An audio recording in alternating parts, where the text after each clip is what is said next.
be self-evident that all men are created equal, that they are endowed by their Creator with certain unalienable rights, that among these are life, liberty, and the pursuit of happiness.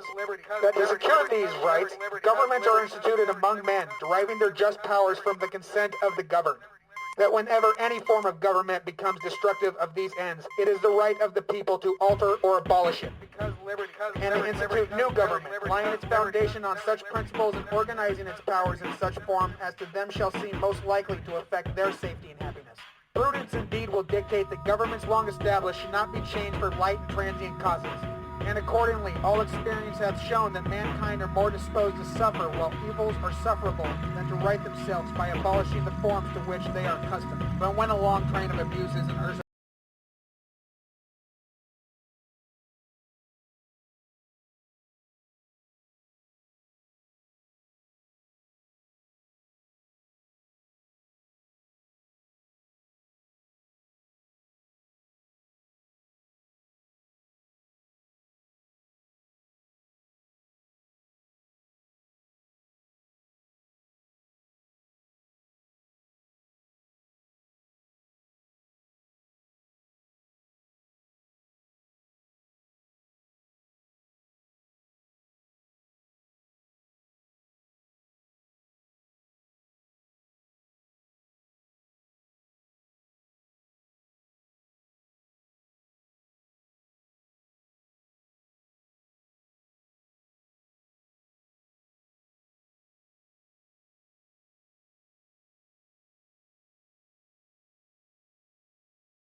safety for these folks and getting the right people the right help. So this is because Liberty, you haven't been listening to anything because myself turned the mic down on the break. So this is because Liberty with Curtis Hart. And Chris Bornstead. And we have Kevin Hunter in the studio with us, and we are in the Business Forum show studio. So we are talking about, our county commissioner races tonight. We have two candidates for county commissioner here tonight, Curtis Hart and Kevin Hunter, both seeking different seats. I'm going to ask you about one of the hot button topic issues in our area, one that the county commissioners are under a lot of fire about the citizens, and that is love overwhelming. Mm-hmm. What are your thoughts on that? What have you heard? Do you have any? What are you hearing from people out on the street? Is that something that people are asking you about? And what is your stance on it, frankly? Well, I'd love to answer the question. Before I do that real quick, I just want to point on something here. Curtis contacted me and asked me if I would come on tonight as a guest, and I was glad to do that. But then when I also visited with him about how you guys are set up and how you did your show, that's why I offered use of my studio. And I just want people to know out there in the community, businesses and anybody who has something they want to put together, record, whether it's audio, video, whatever. We have a professional studio, and all people have to do is call us and by appointment. The use of the studio is free, and they're welcome to do so. So the contact number for that is 360-545-3501. Again, 545-3501. So I would encourage people, get in contact. We'll help them out. Let you know we're using the studio for the first time, and I'm pretty excited about it. So it is. It's the first time. That's why the first segment of the podcast was just not recorded. Right. It was a bunch of gobbledygook. It sounded like the strategic plan. Curtis got to learn something about the settings in your computer. We're all learning. But anyway, right. So your thoughts on love overwhelming? Are you a supporter? Are you a supporter under different environment and different conditions? Well, let me just share just a personal, because the best way I can think of to answer the question is really a personal story. So In the past, all of us have known somebody who's had an issue with drug and alcohol dependency. And because this is something that has plagued people all around the country. It's not a problem that's just here in this county. It's elsewhere too. And I had a very close personal friend who was having a significant issue with alcohol abuse and was in a position where, hey, needed a lot of help, needed a place to stay, needed food, roof over the head, and said, hey, would you be able to be willing to help me out even for a couple of weeks? What do you think was the first thing I said? Well, the substance abuse stuff has to stop right now. We get that addressed, and then I'm willing to help you out. Yeah. And if that was my position with my own friend, why would I think using county funds to fund something that's doing exactly that, which is the business model? I'm not a fan of the housing first model, which allows a person who's abusing drugs or abusing alcohol to enter a facility where other people are and saying, well, we need to get them a place to stay first. I don't agree with that. And I was actually asked a question by an elected official here recently who said, so what do we do if that's what you think? What do we do about helping these people that are in need and whatnot? I shared with you guys earlier that I was a former commander of a recruit camp in the military. And the way that I saved 80% more of the soldiers than had been saved before in these same camps was by increasing the accountability and by making the consequences for life choices very difficult. And so I don't believe that simply being tough on somebody who has a substance abuse problem or alcohol abuse problem and saying, I'm not going to put a roof over your head till you clean up and take care of that problem. You know what? It's those kinds of consequences that actually initiate change towards the positive. And even when I've talked about job creation to people and how if we continue to grow jobs in this community, that in and of itself will also help with the drug and alcohol issues and stuff, because employers will not allow you to show up drunk or high to work. No, and you have a choice. You have a choice. You go, either I keep abusing my substance and I'm out of a job now too, which I just found a way to get, or I clean up and my boss lets me keep my job. So employers and having enough job opportunities in a community actually help address this issue too. So the only solutions aren't the county coming up with money and figuring out a way to house somebody who has a problem. When you restore hope and confidence in a community, these kinds of issues naturally, they don't go away, they never do, but they naturally are significantly addressed by opportunity. I want to say that the housing first model came out of Utah. I did some research on this a few years ago, and I've actually emailed every single one of our legislatures in this state on this subject 2 years ago, supporting it. The reason why it worked well in Utah is because they also had supportive services for these people at the same time, and they also had a set amount of money allocated for each person. They did their study. It came back that it was $17,000 a year to keep a homeless person on the street for a year. That's including hospital visits, doctor visits, and all that stuff right there. Their study came back and said that they could house these people and give them a social worker to work exclusively with them for $11,000 a year.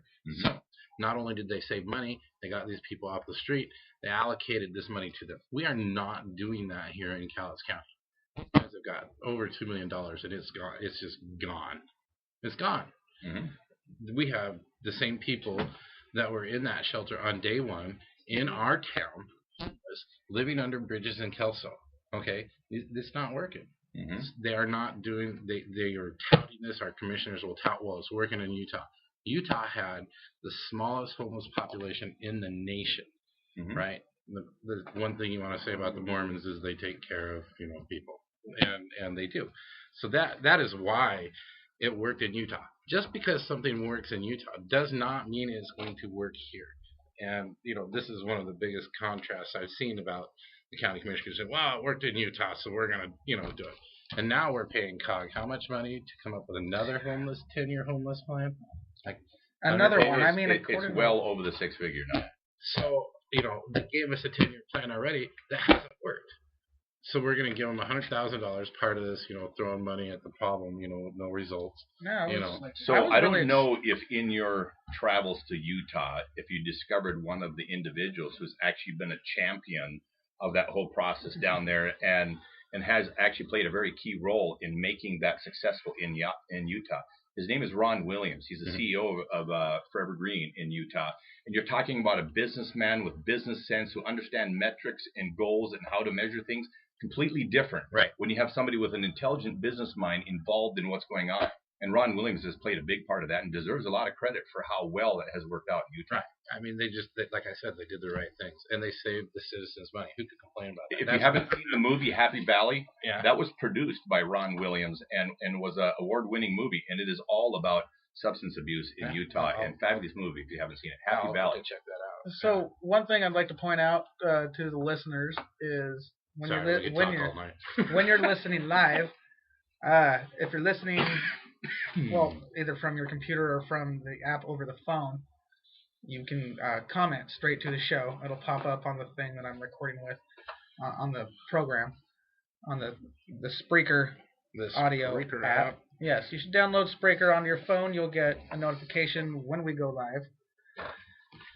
And so, yeah, you can go ahead and post questions. But for right now, we're going to talk about job creation. Right. I noticed that you said something that a lot of citizens have said on the public forums is that we could give these guys free housing and all this stuff, but what happens at the end of that time when they run out of money and they don't have a job? Our area does not have enough jobs to sustain its citizens. You talked about job growth. What is your idea of that, and how can you help Taos County? I mean, obviously you've got really good qualifications. You're a businessman. You've managed people before the military. It just keeps getting better with you. But let's talk job growth. So let me share with you. There was a really interesting discussion that I've had with an ongoing over several years with some very uniquely qualified people in the business world out there. A lot of people are familiar with. Let me just give you a couple of names. And I'm not name dropping here. These are people that I know and have known well, and also know me, and I work with on a regular basis. One of them, a gentleman by the name of Ben Tice. He's in Minneapolis-St. Paul area.